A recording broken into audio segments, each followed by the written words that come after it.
Hi friends, happy morning. எல்லாம் எப்படி இருக்கீங்க? பாருங்கள் ஃப்ரெண்ட்ஸ், நான் இந்த மாங்காவை வந்து கட் பண்ணி வச்சுருக்கேன். பாருங்கள், நல்லா கட் பண்ணி வச்சுருக்கேன். இந்த மாங்காய் வந்து நல்லா புளிப்பாக இருக்குது. அதற்கு கூட வந்து கொஞ்சம் தக்காளி கட் பண்ணி வச்சுருக்கேன். ரெண்டையும் சேர்த்து கொஞ்சம் தண்ணி விட்டு கொஞ்சம் உப்பு மஞ்சள்தூள் போட்டு நல்லா வேக வச்சுக்கலாம். பாருங்கள் ஃப்ரெண்ட்ஸ், நம்மளுக்கு இந்த குழம்புக்கு தேவையான அளவுக்கு தண்ணி எவ்வளோ வேணும் அவ்வளோ ஊற்றிக்கலாம். இந்த மாங்காய்க்கும் தக்காளிக்கும் மாங்காய் நல்லா புளிப்பு மாங்காய் ரொம்ப டேஸ்ட்டாக இருக்கும். நான் வந்து இதை செஞ்சு பார்த்துட்டு தான் நான் எப்போவுமே காமிக்குவேன். தண்ணி ஊற்றிருக்கேன், கொஞ்சம் மஞ்சத்தூள் போட்டிருக்கேன், கொஞ்சம் உப்பு போடுறேன். பாருங்கள் ஃப்ரெண்ட்ஸ், இப்போ நான் உப்பு போட்டுக்கிறேன்.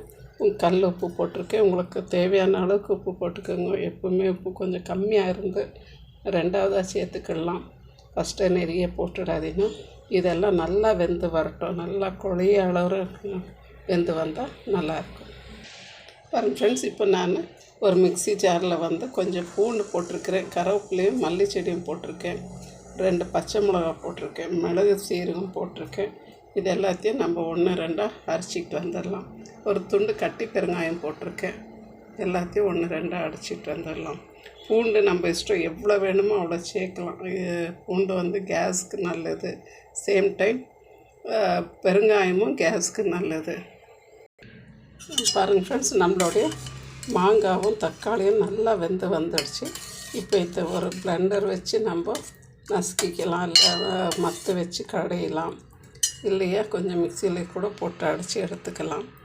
மாங்காய் சீசன் இருக்கும்போது நம்மளுக்கு மாங்காய் இல்லாத எந்த சமையலும் செய்ய வேண்டாம்.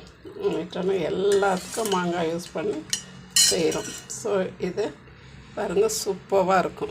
பாருங்கள் ஃப்ரெண்ட்ஸ், நம்மளுடைய மாங்காவும் தக்காளியும் நல்லா மேஷ் பண்ணிவிட்டேன். 1-2 இந்த மாங்காய் இருந்தாக்கா நம்மளுக்கு இது மாங்காய் ரசம் பண்ணிட்டுன்னு தெரியும். ஸோ நான் வந்து கொஞ்சம் 1-2 இது பண்ணியிருக்கேன். ரொம்ப அரைச்சிடல, கொஞ்சம் 1-2 தெரிகிறாப்புல மேஷ் பண்ணி விட்ருக்கேன். நல்லா மத்து வச்சு கடைஞ்சாச்சு. பாருங்கள் ஃப்ரெண்ட்ஸ், இன்னும் ஒரு பக்கம் ஒரு தவா வச்சுருக்கேன். அதில் கொஞ்சம் எண்ணெய் ஊற்றிருக்கேன். கொஞ்சம் கடுகு போட்டுக்கலாம். கடுகு சும்மா ஒரு சின்னதாக ஒரு காஞ்ச மிளகா போட்டுக்கலாம். பின்ன நம்ம அரைச்சி வச்சுருந்த அந்த ரசம் மசாலாவை இதோடு சேர்த்துடலாம். பாருங்கள் ஃப்ரெண்ட்ஸ், நான் அரைச்சி வச்சுருந்தேன் அந்த ரசம் மசாலாவை போட்டுக்கிட்டேன். இன்னும் வந்து கொஞ்சம் அந்த ரசப்பொடி கொஞ்சம் சேர்த்துடுறேன். இது எல்லாத்தையும் கொஞ்சம் வதக்கிடலாம். எண்ணெயில் வதக்கிட்டு அந்த கொதிச்சிட்ருக்க அந்த தக்காளி மாங்காய் ரசத்தோடு இதை சேர்த்துடலாம். பாருங்கள் ஃப்ரெண்ட்ஸ், இப்போ அந்த மாங்காவும் தக்காளியும் நல்லா கடைஞ்சி விட்டோம். அது நல்லா கொதித்து வந்துன்னு இருக்குது. இப்போ நம்மளுடைய ரசம் மசாலாவை இதோட சேர்த்துட்டு ஒரு பிஞ்சு சுகர் ஆட் பண்ணிவிட்டு இறக்கிடலாம். தேவையான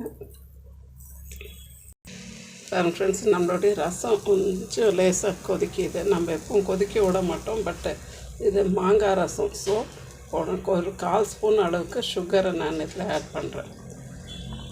அது வந்து அந்த டேஸ்ட்டை வந்து நல்லா தூக்கி கொடுக்கும். உப்பு, புளி, காரம் எல்லாமே ரொம்ப அருமையாக இருக்கும். நம்ம இதுக்கு புளி சேர்த்துல, புளிப்புக்காக மாங்காய் தான் சேர்த்துருக்கோம். பாருங்கள் ஃப்ரெண்ட்ஸ், நம்மளுடைய மாங்காய் ரசம் சூப்பராக ரெடி ஆகிடுச்சு. கொஞ்சம் சாதம் கொஞ்சம் குழஞ்சாப்பில் வச்சு இந்த மாங்காய் ரசம் வச்சோம்னா சூப்பராக இருக்கும். சாதம் வந்து ரொம்ப டேஸ்ட்டாக இருக்கும். அந்த மாங்காய் ஸ்மெல்லுக்கு இன்னும் சாப்பிட்ணுன்னுட்டு நிறைய சாப்பிடுவோம். தேங்க்யூ ஃபார் வாட்சிங் ஃப்ரெண்ட்ஸ். தேங்க்யூ. ப்ளீஸ் ஷேர் பண்ணுங்கள், லைக் பண்ணுங்கள், சப்ஸ்கிரைப் பண்ணுங்கள், மறக்காதீங்க ஃப்ரெண்ட்ஸ். தேங்க்யூ.